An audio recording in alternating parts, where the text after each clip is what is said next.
Hello students, good morning, good evening, good afternoon. और आज का जो लेक्चर होने वाला है वो डायमेंशन पे होने वाला है। Brand new topic dimension. हम लोगों ने पिछले क्लास में पढ़ लिया था। पिछले क्लासेस में लेंथ का मेजरमेंट, टाइम का मेजरमेंट और मास का मेजरमेंट, है ना। और उसमें सारा जो भी चर्चा था वो लोग हम लोग कर चुके थे। आज जो है, आज का लेक्चर किसके ऊपर है? डायमेंशन के ऊपर है। डायमेंशन, सबसे पहले डायमेंशन जो है एकदम इस क्लास में हमारे लिए नया आया है।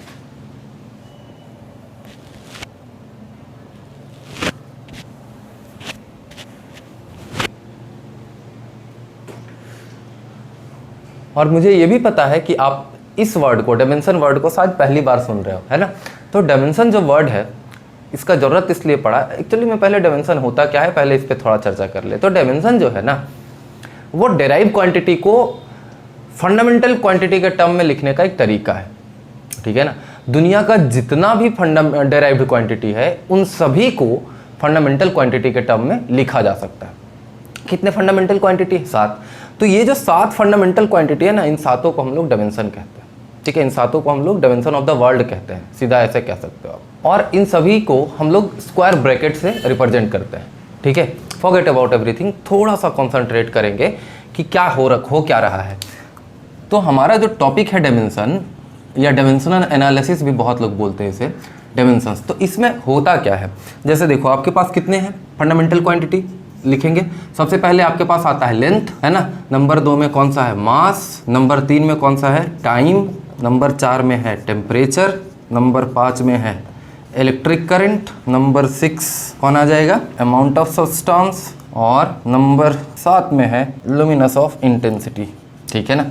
तो ये सभी चीज़ें आपको मिल जाएगा। अब ये जो 7 फंडामेंटल क्वांटिटी है, इन 7 के टर्म में हमें दुनिया का जितना भी डेराइव क्वांटिटी है उसे लिखना होता है।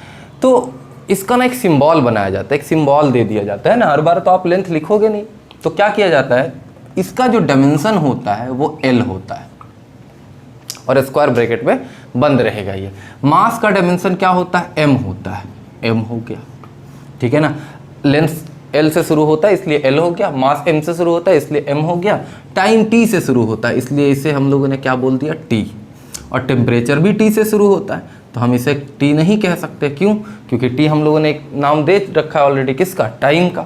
उसके बाद आता है इलेक्ट्रिक करंट। इसको हम लोग I भी कहते हैं और A भी कहते हैं, है ना। अलग अलग बुक्स में आपको अलग अलग मिल जाएगा, कभी I कभी A। अमाउंट ऑफ सब्सटेंस, इसे हम लोग मोल ही कहते हैं, मोल, है ना। और ये luminous of intensity, luminous of intensity CD। तो इस तरह से इन सभी का ये डायमेंशन होता है, ठीक है। डायमेंशन का जो मेन मकसद था वो क्या था कि पूरे ब्रह्मांड में, पूरे वर्ल्ड में जितने भी डेराइव क्वांटिटी हैं उन सभी क्वांटिटी को किस टर्म में लिखा जाए? फंडामेंटल के टर्म में लिखा जाए, बस इतना ही काम था। अच्छा, अब इतना होने के बाद सर, इन 7 का डायमेंशन जानने के बाद हम लोगों ने सबसे पहले ये देखा कि जितना भी डेराइव क्वांटिटी था उसको इस टर्म में लिखना शुरू कर दिया, है ना। तो डायमेंशन का मेन काम क्या होगा? डायमेंशन का मेन काम होगा कि फंडामेंटल के टर्म में आपको लिखना है सीधा, और फिर डायमेंशन को हम लोग डिफाइन करेंगे, ठीक है। तो डायमेंशन क्या होता है, अब ध्यान देंगे।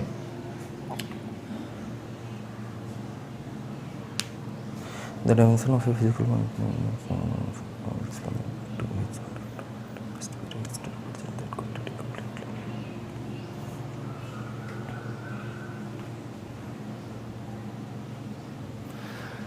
तो डायमेंशन जो होता है ना, अब वो पावर होता है ना।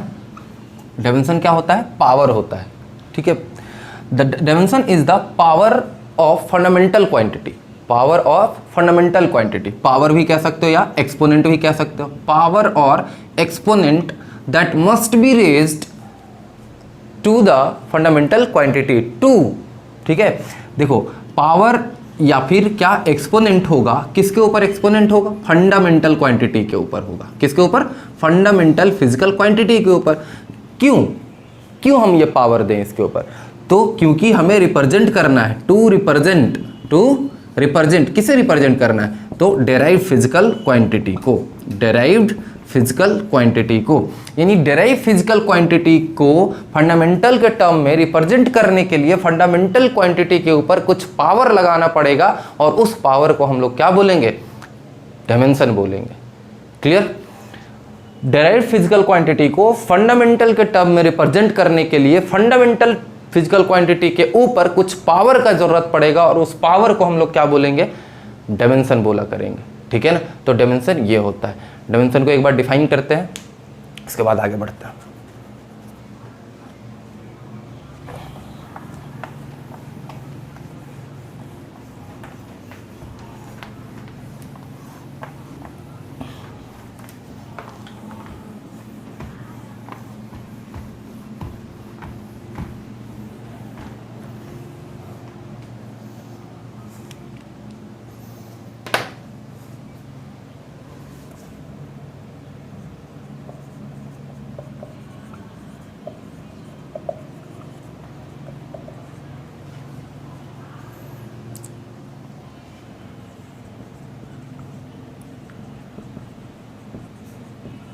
Expressed.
तो डायमेंशन को हम लोगों ने कुछ इस प्रकार से डिफाइन किया है, देखो कि all the derived physical quantity can be expressed in terms of some combination of the 7 fundamental quantities.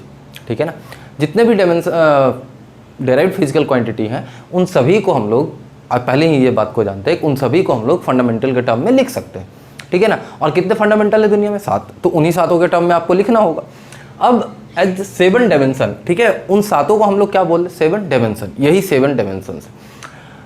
उसके बाद है of the world, 7 dimension of the world, ठीक है, which are denoted with square bracket, जिसे हम स्क्वायर ब्रैकेट में use करेंगे, है ना। वो जो 7 डायमेंशन उसका कोई एक सिंबल बना देंगे और उन सभी सिंबल को हम लोग स्क्वायर ब्रैकेट के अंदर बंद करके रखेंगे। ठीक, अब यहाँ पे क्या है, जैसे आपसे पूछा जाए कि डायमेंशन ऑफ लेंथ क्या है, तो L बोलोगे आप और स्क्वायर ब्रैकेट में बंद कर दिया आपने। डायमेंशन ऑफ मास क्या है? M बोलोगे आप, स्क्वायर ब्रैकेट में बंद कर दिया। डायमेंशन ऑफ टाइम T बोलोगे, स्क्वायर ब्रैकेट में बंद कर दिया। इलेक्ट्रिक करंट का डायमेंशन A भी होता है और I भी होता है।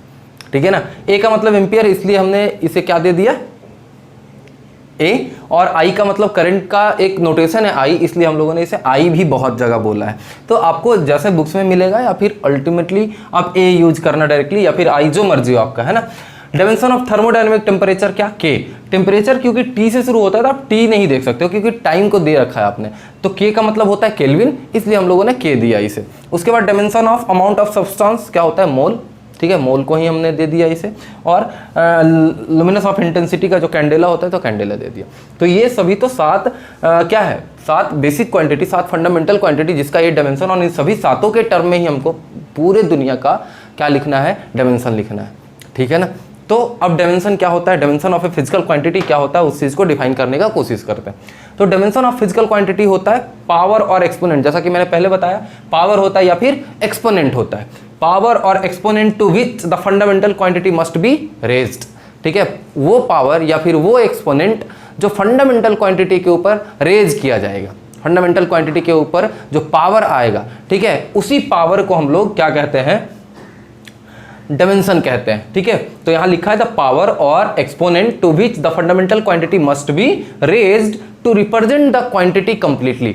डेराइव्ड क्वांटिटी को कंप्लीटली रिप्रेजेंट करने के लिए फंडामेंटल क्वांटिटी के ऊपर जो पावर आता है ना, उस पावर को हम लोग क्या कहते हैं? डायमेंशन कहते हैं। फिर से, डेराइव्ड फिजिकल क्वांटिटी को रिप्रेजेंट करने के लिए, कंप्लीटली रिप्रेजेंट करने के लिए फंडामेंटल क्वांटिटी के ऊपर जो पावर आता है, उस पावर को हम लोग क्या कहते हैं? डायमेंशन कहते हैं। एग्जाम्पल के तौर पर देखना कि क्या है, अगर आप बात करो एरिया का, है ना, तो एरिया बराबर क्या जानते हो? लेंथ इंटू ब्रेड्थ, है ना, लंबाई इंटू चौड़ाई। अब देखो, लंबाई तो लंबाई लेंथ है ही, क्या चौड़ाई भी लेंथ है? बिल्कुल सर, क्योंकि चौड़ाई को भी हम लोग मीटर में मेजर करते हैं, इसका मतलब वो भी होना हो क्या है? एक तरह का लेंथ है। तो अगर आप इसको आप ऐसा लिखो लेंथ इंटू लेंथ, तो गलत नहीं होगा, है ना, क्योंकि दोनों, लंबाई भी एक तरह का लेंथ है, लेंथ यानी, है ना, और चौड़ाई भी क्या एक तरह का लेंथ ही है। तो जो लेंथ का डायमेंशन होता है, अगर आप एरिया का डायमेंशन लिखना चाह रहे हो तो एरिया का डायमेंशन इज इक्वल टू क्या लिखोगे? लेंथ का डायमेंशन, और फिर से क्या हो जाएगा? लेंथ का डायमेंशन। आप यहाँ बीच में क्रॉस का साइन नहीं लगाएंगे इसमें, है ना। अब ये क्या हो गया? एल स्क्वायर हो गया। तो एल स्क्वायर क्या है यहाँ पे L square is the dimensional formula, लेकिन यहाँ पे एल पे पावर कितना है? 2। एल पे पावर कितना? 2। तो ये 2 क्या है? 2 is the dimension of area. 2 is the dimension of area. अब देखो यहाँ पे जो 2 आए, ये तो डायमेंशन कहलाए, तो वही तो मैं बता रहा था आपको कि द पावर और एक्सपोनेंट, जो पावर होता है या फिर एक्सपोनेंट होता है, to which the fundamental quantity must be raised, जो फंडामेंटल क्वांटिटी के ऊपर हर हाल में रेज किया जाता है टू रिप्रेजेंट द क्वांटिटी, उसे हम लोग क्या कहते हैं? डायमेंशन कहते हैं। तो यहाँ पे 2 क्या है? डायमेंशन है। यहाँ पे 2 क्या है? डायमेंशन है। और एल स्क्वायर क्या आ गया? एल टू द पावर 2 जो है वो क्या आ गया? Dimensional formula. और भी एग्जांपल आप ले सकते हो, जैसे आपके पास एग्जांपल के तौर पे ले लिया जाए वॉल्यूम, है ना, तो वॉल्यूम को आप कैसे लिखोगे? वॉल्यूम यहाँ पे लिख दे रहा हूँ मैं, वॉल्यूम इज इक्वल टू आप क्या लिखोगे? लेंथ होता है, ब्रेड्थ होता है, और क्या होता है? हाइट होता है ना, हाइट। तो देखो तीनों एक तरह का लेंथ ही है, लेंथ तो लेंथ है ही है ना। क्या चौड़ाई भी लेंथ है? Yes sir. हाइट भी क्या एक लेंथ है? Yes sir. तीनों क्या है? लेंथ है। तो इस हिसाब से अगर तीनों का डायमेंशन लिखा जाए तो एल, एल और क्या, फिर से एल, फाइनली क्या हो जाएगा? एल की हो जाएगा, एल टू द पावर 3 हो जाएगा। तो ये देखो डायमेंशन किसका आया? किसका है डायमेंशन? ये डायमेंशन आया है वॉल्यूम का। और कितना डायमेंशन आया? 3 आया। जैसे अभी एक एग्जांपल के तौर पे ले लो कि मोमेंटम का डायमेंशन होता है mL/2। मोमेंटम का नाम आपने सुना होगा क्लास 9 में, मास इनटू वेलोसिटी होता है। तो मोमेंटम का डायमेंशन क्या होता है mL/2। तो यहाँ पे देखो ये जितने भी पावर्स है ना, सभी पावर्स क्या कहलाएंगे, डायमेंशन कहलाएंगे। जैसे m पे पावर कितना 1 है, l पे पावर कितना 1 है, t टू द पावर कितना -2 है। तो ये जो 1 1 -2 क्या है, ये सभी डायमेंशंस हैं, ठीक है। तो और अच्छा, इन सभी पूरे को अगर ऐसे बोला जाए, कंबाइन करके बोला जाए, तो क्या कहेंगे इसे, ये डायमेंशनल फॉर्मूला होगा, ठीक है ना। आप एक बार नोट करें इसे, डायमेंशन का मतलब आपको अगर समझ में आ गया है तो लिखिए, क्या लिखाना है कि द पावर और एक्सपोनेंट, बस अभी इतना समझिए, द पावर और exponent to which the fundamental quantity must be raised to represent the derived quantity completely, ठीक है। उसी को हम लोग क्या कहेंगे, डायमेंशन ऑफ फिजिकल क्वांटिटी कहेंगे। आप यहाँ पे ऐड कर देना, is called dimension of physical quantity, ठीक है, नोट कर लो।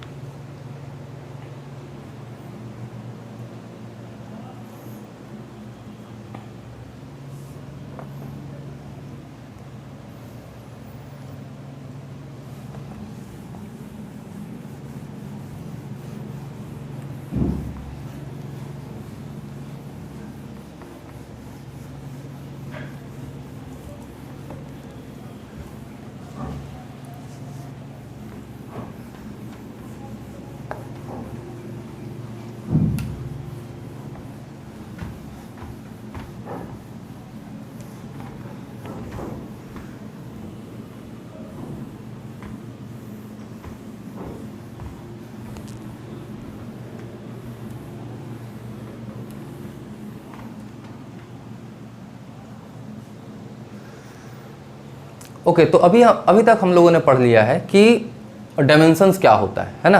तो आपने क्या पढ़ा कि डायमेंशन देखो कुछ नहीं है, बेसिकली 7 फंडामेंटल क्वांटिटी के टर्म में लिखने का एक तरीका है, ठीक है। जो 7 फंडामेंटल क्वांटिटी है उसी के टर्म में हमें डिराइव क्वांटिटी को लिखना है, इसलिए हम लोग डायमेंशन का यूज करते हैं। और दुनिया में 7 ही फंडामेंटल क्वांटिटी है और उन सभी का डायमेंशन हम लोग जानते हैं। जैसे डायमेंशन ऑफ लेंथ L हो गया, डायमेंशन ऑफ मास तो M हो गया, डायमेंशन ऑफ टाइम तो T हो गया, डायमेंशन ऑफ टेम्परेचर K हो गया, ये सभी आपको याद रखना पड़ेगा। Dimension of electric current A हो गया, या फिर क्या हो गया I हो गया, सभी का डायमेंशन आपको याद रखना पड़ेगा, है ना। तो ये 7 डायमेंशन याद करने के बाद अब क्या आता है हमारे पास, अब आता है डायमेंशनल फॉर्मूला। अच्छा, डायमेंशन क्या था, डायमेंशन का डेफिनेशन क्या था, तो डायमेंशन का डेफिनेशन ये था कि जो फंडामेंटल क्वांटिटी के ऊपर जो पावर रेज किया जाता है to represent completely derived physical quantity, derived physical quantity को फंडामेंटल फिजिकल क्वांटिटी के टर्म में रिप्रेजेंट करने के लिए फंडामेंटल क्वांटिटी के ऊपर जो पावर आता है उस पावर को हम लोग क्या कहते हैं, डायमेंशन कहते हैं। द पावर और exponent that must be raised to the क्या fundamental physical quantity is called dimension of the derived physical quantity, ये डायमेंशन कहलाता है डिराइव्ड फिजिकल क्वांटिटी का। अब इसके बाद डायमेंशन के बाद क्या आ गया, जो पावर है उसी को तो आपने डायमेंशन कह दिया। अब आता है डायमेंशनल फॉर्मूला। जैसा कि मैंने पहले भी बताया कि डायमेंशनल फॉर्मूला क्या होता है, तो डायमेंशनल फॉर्मूला जो क्या होगा, उस कंप्लीट एक्सप्रेशन को हम लोग लिखेंगे। जैसे एज फॉर एग्जाम्पल, अगर आपको लिखना है लेंथ का, सॉरी एरिया का, है ना, तो एरिया का लिखोगे तो क्या लिखोगे, एरिया का लिखने के लिए आपको L² आप जानते हो, है ना। तो अगर आप L² बताया, जैसे आपसे पूछा गया कि आप बताओ डायमेंशन ऑफ एरिया, तो आप क्या बताओगे, 2 बताओगे, है ना। लेकिन डायमेंशनल फॉर्मूला जब पूछा जाएगा तब क्या बताओगे, L² बताओगे। समझ में आ रहा है बात, ठीक है ना। डायमेंशन ऑफ एरिया पूछा जाएगा तो क्या बताओगे 2, लेकिन डायमेंशनल फॉर्मूला पूछा जाएगा तब क्या बताओगे, L²। तो देखो, अगर हम किसी का डायमेंशन mLT−2 आ गया, किसी का आ गया, वटेवर किसका है, तो अगर हम ऐसे बोल रहे हैं कि mLT−2, दैट मीन्स हम बता रहे हैं डायमेंशनल फॉर्मूला, है ना। सिर्फ डायमेंशन पूछा जाएगा तो क्या बता जाए, तो 1 1 -2, ये है डायमेंशन, 1 1 -2, ये क्या है, डायमेंशन। लेकिन अगर हम कह रहे हैं mLT−2, तो इसका मतलब क्या बता रहे हैं, डायमेंशनल फॉर्मूला बता रहे हैं। तो डायमेंशन और डायमेंशनल फॉर्मूला में फर्क होता है। डायमेंशन जो आप कंप्लीट एक्सप्रेशन को बताता है ना, डायमेंशन क्या होता है, कंप्लीट एक्सप्रेशन को बताता है। और डायमेंशनल फॉर्मूला क्या होता है, सॉरी डायमेंशन जो होता है वो क्या बताता है, डायमेंशन एक्चुअली पावर को सिर्फ बताया जाता है, और डायमेंशनल फॉर्मूला क्या होता है, पूरे एक्सप्रेशन को बताया जाता है। जैसे देखो, आपके पास रहे mL²T−2, मान लो कोई है ना, किसी का होगा डायमेंशन एग्जांपल के तौर पे, तो अगर आपसे डायमेंशन पूछा जाए तो क्या बोलोगे, 1 2 -2, ये डायमेंशन हो गया। और डायमेंशनल फॉर्मूला पूछा जाए तब क्या बोलोगे, mL²T−2। तो mL²T−2 बोल रहे हो तो क्या बोल रहे हो आप बोल रहे हो डायमेंशनल फॉर्मूला, ठीक है। और ये बता रहे हो, तो क्या बता रहे हो आप बता रहे हो डायमेंशन, ठीक है। तो डायमेंशन और डायमेंशनल फॉर्मूला में आई थिंक आपको क्लैरिटी आ गया होगा, किसे कहेंगे डायमेंशन और किसे कहेंगे डायमेंशनल फॉर्मूला। ये क्या है, ये डायमेंशन है, ये क्या है, डायमेंशनल फॉर्मूला है। उसी प्रकार से एक और होता है डायमेंशनल इक्वेशन।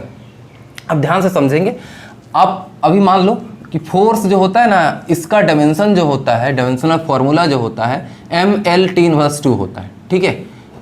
T⁻⁻², उसे आप T⁻² भी पढ़ते हैं।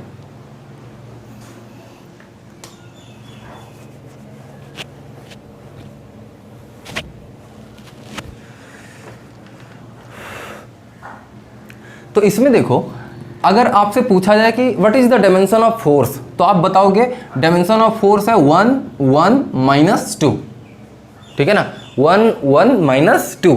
अच्छा, इसी के बाद आपसे पूछा जाए what is the dimensional formula of force, तब आप बताओगे mL(T−2). ये हो गया देखो डायमेंशन, ठीक है, ये हो गया डायमेंशनल फॉर्मूला, डायमेंशनल फॉर्मूला। और ये हो जाएगा, इधर देखो, इधर अगर आप ऐसे लिख देते हो, ये एकदम सिमिलर ऐसे ही लिख दिया आपने, तो ये है डायमेंशनल इक्वेशन। ये क्या है, डायमेंशनल इक्वेशन, ठीक है। तो ये तीन चीज़ें आपके पास है, एक तो ये डायमेंशन, डायमेंशनल फॉर्मूला, और कंप्लीट आपने लिखा तो डायमेंशनल इक्वेशन। क्लियर? चलो, तो तीनों को बारी बारी से लिखते हैं, ठीक है, कि डायमेंशन किसको बोलेंगे। डायमेंशन तो आपको बता दिया गया है ना। डायमेंशन के बाद डायमेंशनल फॉर्मूला क्या होगा और डायमेंशनल इक्वेशन क्या होगा। उसके बाद फिर हम लोग सीखेंगे कि कैसे डायमेंशन लिखा जाता है किसी भी डेराइव क्वांटिटी का। क्लियर है ना? चलो,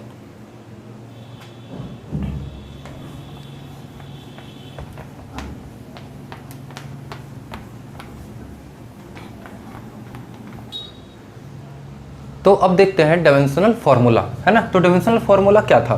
the formula expressing the dimensions of the dimension of physical quantity is called dimensional formula. मतलब वो फॉर्मूला, है ना, वैसा फॉर्मूला जो एक्सप्रेस करता था किसी के डायमेंशन को, किसी भी फिजिकल क्वांटिटी के डायमेंशन को, उसे हम लोग क्या कहते थे? डायमेंशनल फॉर्मूला कहते थे। या फिर हम बहुत लोग इसे ऐसे भी डिफाइन करते हैं, the expression which show how and which, कैसे और कहाँ, कब, कैसे, है ना। हाउ एंड विच, कैसे और कौन, फंडामेंटल क्वांटिटी, ठीक है। The expression which show how and which the fundamental quantity represents the dimensions of A physical quantity. मतलब कौन और कैसे, बात समझ में आ रहा है ना, कौन और कैसे। जैसे आप फोर्स को कर रहे हो, तो फोर्स में क्या होता है? kg मीटर पर सेकेंड स्क्वायर होता है। आप यूनिट जानते हो, यूनिट होता है ना kg मीटर पर सेकेंड स्क्वायर, जिसे आप न्यूटन कहते हो, है ना। तो kg का मतलब क्या है? मास उसमें इन्वॉल्व है, मीटर का मतलब लेंथ इन्वॉल्व है, और सेकेंड का मतलब टाइम इन्वॉल्व है। तो मास, लेंथ और टाइम तीनों इन्वॉल्व है ना। तो कैसे इन्वॉल्व है ये भी तो पता चलना चाहिए ना।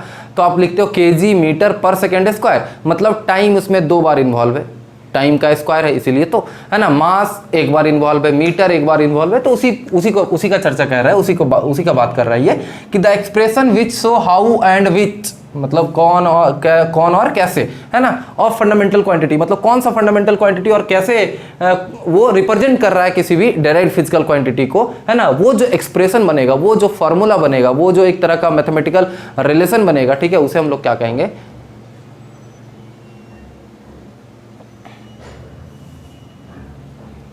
डायमेंशनल फॉर्मूला कहेंगे, ठीक है ना। डायमेंशनल फॉर्मूला का मतलब कि आप जो m, l और t के फॉर्म में क्या क्या उसके ऊपर पावर लगा रहे हो, सभी को आप कंबाइन जब करोगे तो क्या हो जाएगा? डायमेंशनल फॉर्मूला कहलाएगा। एग्जांपल के तौर पे हमने लिया है वॉल्यूम को, तो वॉल्यूम को लिया है, तो वॉल्यूम को आप जानते हो कि क्या होता है? LQ होता है। तो m पे पावर हमने 0, हमेशा इसी फॉर्म में आपको लिखना पड़ेगा डायमेंशनल फॉर्मूला। जब भी आपसे पूछा जाए डायमेंशनल फॉर्मूला, तो आपको यही फॉर्म बताना पड़ेगा, यानी m पे power 0, that means m, there is no involvement of m, ठीक है। LQ यानी L इन्वॉल्व हो रहा है, T⁻⁻0 मतलब T भी यहाँ पे इन्वॉल्व नहीं है, यानी सिर्फ और सिर्फ इसमें कौन इन्वॉल्व है? लेंथ इन्वॉल्व है, इसलिए क्या आया? m पे पावर 0 आया, LQ और T⁻0। अब यहाँ पे देखो मोमेंटम है हमारे पास। The dimensional formula of momentum is mL T inverse, T⁻1 को हम लोग T इनवर्स कह सकते हैं, या सीधा सीधा क्या कहेंगे? T⁻1। तो mL T⁻1 यानी m इन्वॉल्व है, एक मास है, एक लेंथ है, और टाइम इन्वॉल्व है, एक टाइम इन्वॉल्व है। और कैसे इन्वॉल्व है? तो टाइम डिवाइड में, कैसे इन्वॉल्व है, टाइम डिवाइड में। तो इससे हमें पता चलता है कि कौन क्वांटिटी कैसे इन्वॉल्व हो रहा है, ठीक है, वो कहाँ से पता चलता है, डायमेंशनल फार्मूला से। या सिंपली आप याद रखोगे वैसा फार्मूला जो एक्सप्रेस करता है डायमेंशन ऑफ फिजिकल क्वांटिटी को, उसे हम लोग क्या कहते हैं, डायमेंशनल फार्मूला कहते हैं। नोट कर ले आप इसे एक बार, स्क्रीनशॉट लेके उसके बाद नोट कर ले, आगे बढ़ते हैं हम लोग।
तो अब हम लोग बात करेंगे डायमेंशनल इक्वेशन का। क्या बताया था मैंने आपको, एक तो होता है डायमेंशन, डायमेंशन जो पावर होता था फंडामेंटल क्वांटिटी के ऊपर, उसे आपने क्या कहा, डायमेंशन कहा। उसके बाद डायमेंशनल फार्मूला आया, यानी डायमेंशनल फार्मूला में कौन कौन इन्वॉल्व हो रहा था, पावर और साथ में वो फंडामेंटल क्वांटिटी, है ना, वो फंडामेंटल क्वांटिटी के ऊपर जो पावर आ रहा था उसे आप लोग क्या कह रहे थे, डायमेंशनल फार्मूला। जैसे आपसे पूछा गया था कि चलो जी बताओ जी, जो आपका एरिया का डायमेंशन होगा, डायमेंशनल फार्मूला होगा, वो क्या होगा। तो एरिया का आपने डायमेंशनल फार्मूला बताया था क्या, m0 l² t0, ऐसा ही कुछ बताया था, यानी l² सीधा आप कह सकते हो।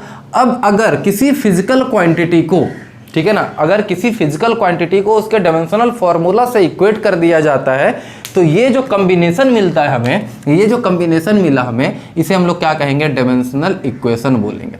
इसे क्या बोलेंगे, डायमेंशनल इक्वेशन। बात समझ में आ रहा है। जैसे आप फिर से देखो, फोर्स का डायमेंशन क्या होता है, फोर्स का डायमेंशन होता है mLT−2। अभी कैसे होता है इस पे मत जाओ, बस अभी मान लो कि फोर्स का डायमेंशन क्या होता है, mLT−2। तो अब देखो फोर्स से इक्वेट किया गया इसे, है ना, फोर्स से क्या किया गया, इक्वेट कर दिया गया। तो अब ये जो कंबाइन मिला, ठीक है, इसे हम लोग क्या बोलेंगे, डायमेंशनल इक्वेशन बोलेंगे। बात समझ में आ रहा है। जैसे वॉल्यूम को भी लिखो, तो वॉल्यूम का डायमेंशन आप क्या जानते हो, वॉल्यूम का डायमेंशन जानते हो आप, सर m0 होता है, LQ होता है, T0 होता है ना। तो अब ये दो कॉम्बिनेशन मिला, देखो दोनों को मिला के तो क्या मिला है, ये डायमेंशनल इक्वेशन कहलाएगा। तो इसी के बेसिस पे देखो डिफाइन किया हुआ है डायमेंशनल इक्वेशन को कि द इक्वेशन ऑब्टेन्ड, है ना, इक्वेशन ऑब्टेन्ड बाय इक्वेटिंग, ये चीज देखना, by equating a physical quantity, by equating a physical quantity with its dimension formula, ठीक है। जब हम किसी फिजिकल क्वांटिटी को उसके डायमेंशनल फार्मूला के साथ इक्वेट करते हैं, तब हमें क्या मिलता है, डायमेंशनल इक्वेशन मिलता है, ठीक है ना। जब हम किसी डायमेंशनल फार्मूला को उसके फिजिकल क्वांटिटी के साथ इक्वेट करते हैं, या फिर जब किसी फिजिकल क्वांटिटी को उसके डायमेंशनल फार्मूला के साथ इक्वेट करते हैं, तो इक्वेट करने के बाद क्या आता है, डायमेंशनल इक्वेशन आता है ना। वो पूरा कॉम्बिनेशन क्या कहलाता है, डायमेंशनल इक्वेशन कहलाता है। नोट कर ले इसे। और इस प्रकार से ये पे डायमेंशनल फार्मूला, डायमेंशनल इक्वेशन और डायमेंशंस खत्म होता है। अब हम लोग पढ़ेंगे कि कैसे किसी भी डायमेंशन को लिखते हैं, किसी भी डिराइव्ड फिजिकल क्वांटिटी के डायमेंशन को कैसे लिखते हैं। ठीक है, जल्दी से नोट करो, मिटा रहे हैं।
किसी भी डिराइव्ड क्वांटिटी के डायमेंशन को लिखने के लिए आपको सबसे पहले उन सातों फंडामेंटल फिजिकल क्वांटिटी का डायमेंशन याद रहना होगा, है ना, याद रहना चाहिए। जैसे अगर मैं एक बार रिमाइंड करने की कोशिश करूं तो सबसे पहले क्या मिलता था, लेंथ। लेंथ का क्या होता था, एल। ठीक है, सुनते जाएंगे। मास का क्या होता था, एम। ठीक है, मास का क्या था, एम। उसके बाद क्या आया था, टाइम। टाइम का क्या होता था, टी। टाइम के बाद कौन आया था, टेम्परेचर। टेम्परेचर का क्या होता था, के, है ना। टेम्परेचर के बाद आया था इलेक्ट्रिक करंट, उसका होता था ए, या फिर क्या एक और दिया गया था, आई, है ना। उसके बाद क्या आया था, टेम्परेचर, करंट। करंट के बाद अमाउंट ऑफ सब्सटेंस, जिसको हमने बोला था मोल, और इसको स्क्वायर ब्रैकेट में बंद किया था। उसके बाद था कैंडेला, इसको भी स्क्वायर ब्रैकेट में बंद किया था।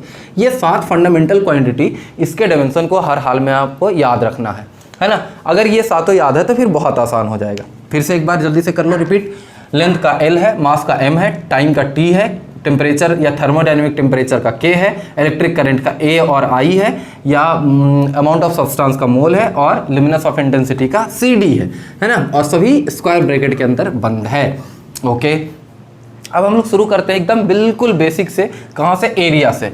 तो सबसे पहले आपको क्या करना होगा, फंडामेंटल के टर्म में आपको उसे लिखना होगा, मतलब उसके फॉर्मूले को लिखना होगा। तो एरिया इज इक्वल टू होता है लेंथ इंटू, जानते हो, ब्रेड्थ, है ना, चौड़ाई।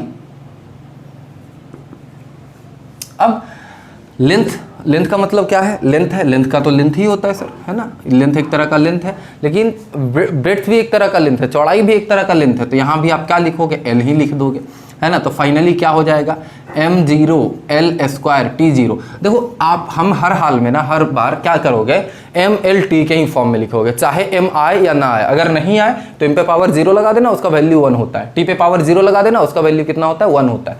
ठीक है, तो l पे पावर 2 आ गया, है ना। तो ये क्या आया, एरिया का डायमेंशन आ गया, नंबर 1। नंबर 2, दूसरा कौन सा है, चलो वॉल्यूम ले लेते हैं। तो वॉल्यूम में क्या होता है, वॉल्यूम में होता है लंबाई, चौड़ाई, ऊंचाई, LBH, है ना। लंबाई भी एक तरह का लेंथ है, चौड़ाई भी एक तरह का लेंथ है, और ऊंचाई भी एक तरह का लेंथ है।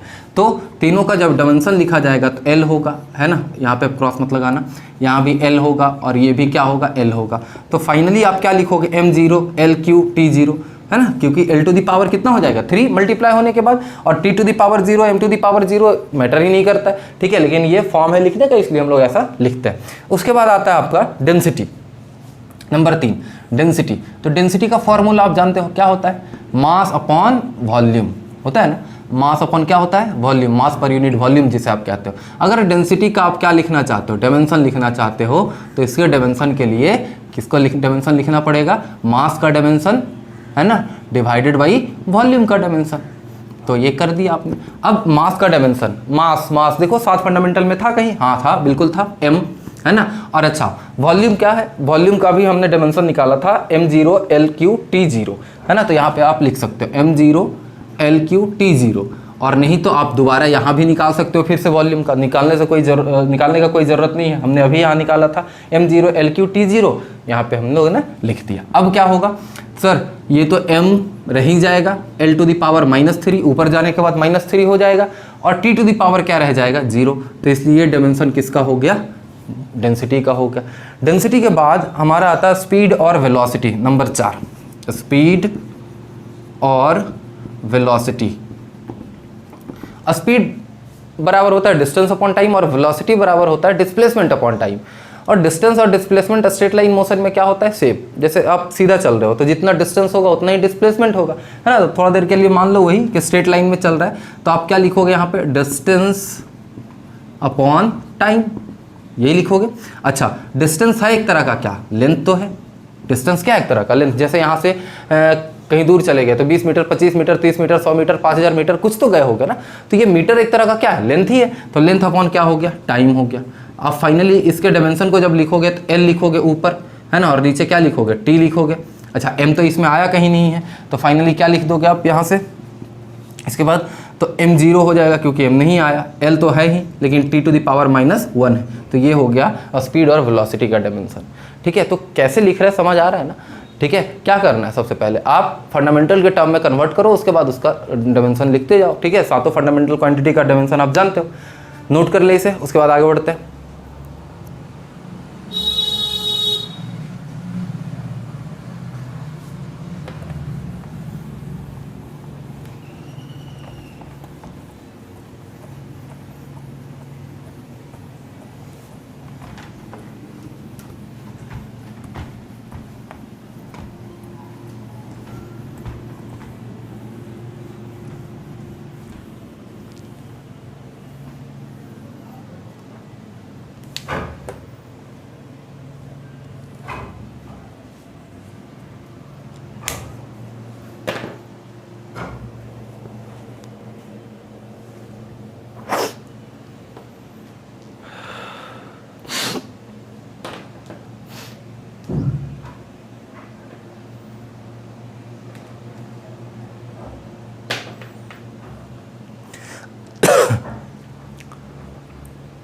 तो अभी तक हम लोगों ने कर लिया डायमेंशन किसका किसका, एरिया का, वॉल्यूम का, स्पीड का, वेलोसिटी का और डेंसिटी का। ठीक है ना। अब हम लोग करेंगे एक्सेलरेशन। तो एक्सेलरेशन का फॉर्मूला सबसे पहले आपको जानना होगा। एक्सेलरेशन बराबर होता है change in velocity by time.